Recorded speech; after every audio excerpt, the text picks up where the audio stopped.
По последнему моменту, что объявляли, они всемирно объявили 29 октября открыть коридор для мирных беженцев. Так вот, там была такая ситуация. 29-го рано утром, практически с 3 часов ночи уже продвигалась колонна границы. Рано утром после 6 Граница Ингушетии? Да, граница Ингушетии. В районе... Там пускаете еще вообще? Они не пускают. Вот я хочу объяснить, как это было. Они пришли к границе, им сказали, что их будут пропускать. Через полчаса, час примерно времени их предупредили, вам нужно отойти на 500 метров от границы, то есть от нашего поста.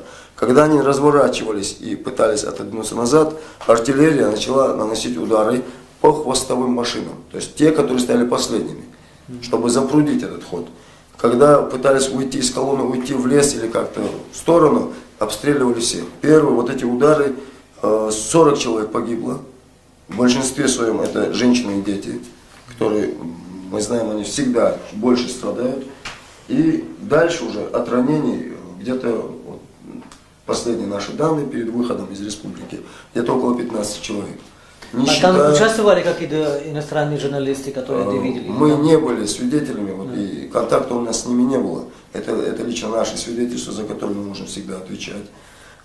И поэтому этот коридор не был дан, как было обещано, в 4 направления, ни в Моздовку, ни в направлении Наурской, в направлении Дагестана, нигде не был открыт коридор.